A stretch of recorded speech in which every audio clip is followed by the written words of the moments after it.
मिस्र की सभ्यता, बबून और थोथ की कथा। प्राचीन मिस्र की रेतीली भूमि में, जहां नील नदी जीवन की धारा बहाती थी, एक छोटा सा गांव था जिसका नाम था खेपरा। इस गांव में रहता था एक युवा लेखक अमेनहोटेप, जो ज्ञान और लेखन के देवता थोथ का परम भक्त था। अमेनहोटेप का सपना था कि वह एक ऐसा ग्रंथ लिखे जो मिस्र की सभ्यता को अमर कर दे। लेकिन उसका मन हमेशा संशय में डूबा रहता था कि क्या वह इतना महान कार्य कर पाएगा। बबून का रहस्यमय आगमन। एक रात जब अमेनहोटेप नील नदी के किनारे बैठकर तारों को निहार रहा था, तभी उसे एक अजीब सी आवाज सुनाई दी। यह एक बबून बंदर की हल्की गुर्राहट थी, जो पास के पपायरस के झुरमुट में छिपा था। उस बबून की आंखें चमक रही थीं, मानो उनमें कोई दिव्य रहस्य हो।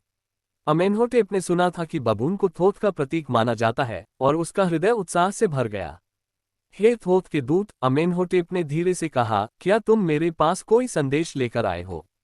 बबून ने उसकी ओर देखा और फिर नदी के किनारे एक प्राचीन पत्थर की ओर इशारा किया, जिस पर हाइरोग्लिफ्स उकेरे हुए थे।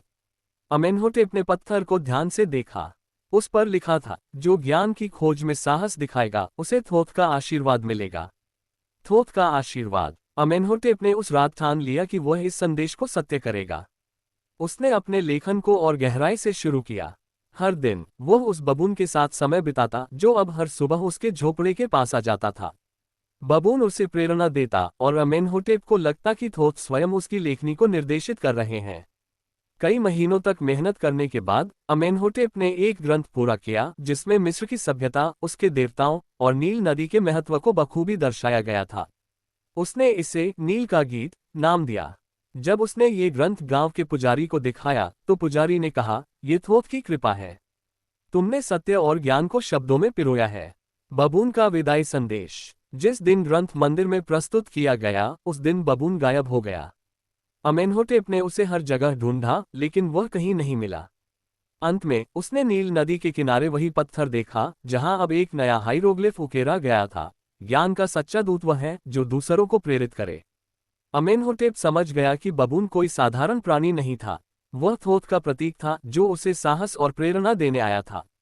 उस दिन से अमेनहोटेप ने अपने ग्रंथों के माध्यम से मिस्र की सभ्यता को जीवंत रखा, और उसकी कहानियां पीढ़ियों तक गूंजती रहीं। निष्कर्ष। ये कथा दर्शाती है कि प्राचीन मिस्र में बबून केवल एक प्राणी नहीं था, बल्कि ज्ञान और लेखन के देवता थोथ का प्रतीक था। यह विश्वास था कि बबून की बुद्धिमत्ता और उसकी रहस्यमयी प्रकृति थोथ के गुणों को दर्शाती है। अमेनहोटेप की कहानी हमें सिखाती है कि सच्चा ज्ञान साहस और समर्पण से प्राप्त होता है, और जो इसे दूसरों तक पहुंचाए, वही थोथ का सच्चा भक्त है।